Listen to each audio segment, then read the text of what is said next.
कोई चिंता की बात नहीं, जो डूबना है प्रदेश को तो डूबेगा।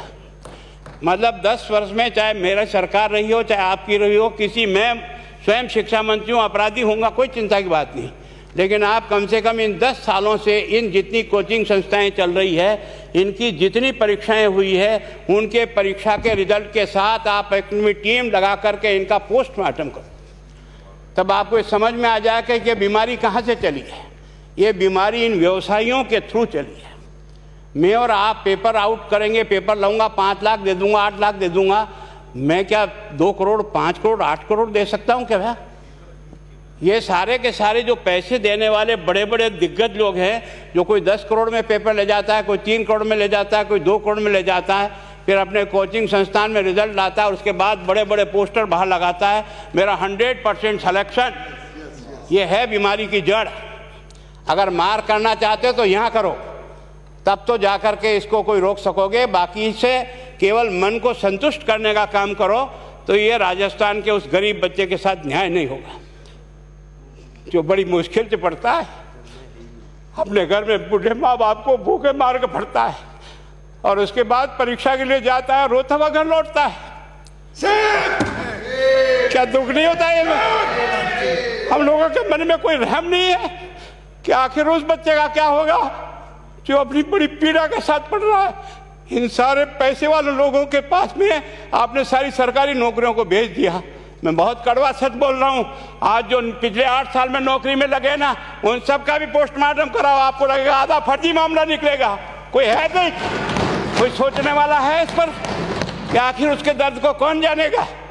है ना। जिस प्रकार से हमने परीक्षा के माध्यम से इन पैसे वाले लोगों को उतार करके सारे के सारे उन गरीबों की आशाओं के ऊपर पानी फेर दिया।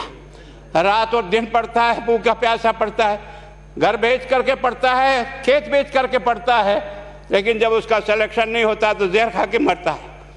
कोई इस पीड़ा को समझने के लिए तैयार नहीं है। और हम इस कानून को ला करके दुनिया को बताना चाह रहे हैं कि हमने इतना बड़ा कानून कर दिया, इस कानून से कुछ भी नहीं होगा। मैं आज आपको कह रहा हूँ, ये जो आपने नए प्रावधान जोड़े हैं, मैं सोचता हूँ कि मुझे कुछ बोलने की इच्छा नहीं, मुझे बहुत दुख है इस बात का। क्या होगा ये?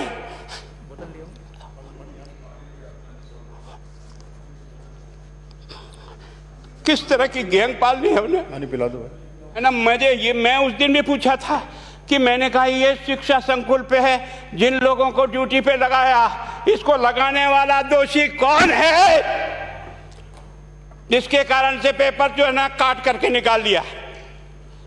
ये तो ठीक है, भाग्य हमारा अच्छा था कि सवाई माधोपुर की घटना छूट गई और एसओजी को उसमें हाथ में लग करके कुछ केस लग गया। अगर वो केस नहीं लगता तो आज आपकी सारी नौकरी पर इन सब बड़े बड़े दलालों के स्कूल में पढ़ने वाले बच्चे होते और मेरा गरीब का बच्चा अपना घर लौट के जाता। क्या दुर्भाग्य है। और इस कारण से केवल इसके लिए खुश मत हो जाओ कि हमने कानून बहुत सख्त बना दिया इसलिए अपराधी रुक जाएगा। नहीं, सिस्टम को बदलना होगा, ये परीक्षा का सिस्टम चेंज करना होगा। मैं सोचता हूँ कि क्या हम इतने अक्लमंद बैठे हैं, क्या इस व्यवस्था को चेंज नहीं कर सकते? क्या एक ही पेपर सारे राजस्थान में 20 लाख बच्चों को दिया जाए? क्या इसका कोई ऑल्टरनेट नहीं हो सकता? इसका ऑल्टरनेट सोचना चाहिए कि हम परीक्षा को टुकड़े टुकड़ों में कैसे कर सकते हैं। जिले के अनुसार पेपर नहीं, एक नहीं हम 25 पेपर बना सकते हैं। कौन से सेंटर पर कौन सा पेपर जाएगा कोई तय नहीं करेगा कौन सा जाएगा, और हम जो इच्छा होगी उस सेंटर पे वो पेपर भेजेंगे। और ये जितने भी प्राइवेट कॉलेजों में आपने सेंटर बना रखे उनको बंद करो, इनको तुरंत बंद करिए एक ऑर्डर से। जितने भी सरकारी विद्यालय है और सरकारी नौकर ही एग्जामिनर बनेगा और एग्जामिनेशन करेगा, तब तो आप इसको बचा पाओगे। ताकि आप और मैं कितने भी कानून बदल कर दें, आपका वो जांच करेगा, आपका वो अधिकारी आएगा। आपने कहा भाई सेशन जज के नीचे नियुक्ति नहीं होगी, इसके अलग से कोर्ट होगा, बहुत अच्छी बात है। प्रोविजन जो आपने डाले हैं वो स्वागत योग्य, स्वागत करता हूँ, पर इन प्रोविजन को लागू तो आप और मैं ही करूँगा, कौन करेगा? जब हम ही ठीक नहीं है तो इन प्रोविजन क्या रोएंगे अंदर बैठे बैठे? जब तक हमारा दिल और दिमाग ठीक नहीं होगा ना, इस बीमारी का इलाज नहीं होगा। हमने शिक्षा के मंदिर को भ्रष्टाचार की भट्टी में जलाकर खाक कर दिया। दुर्भाग्य हमारा। जहां से कोई आशा की किरण दिखती थी उस गरीब को कि चलो मैं अपनी मेहनत से आगे बढ़ जाऊंगा, लेकिन अब वो निराशा में आ गया। उसको लगा कि अब कोई रास्ता नहीं है।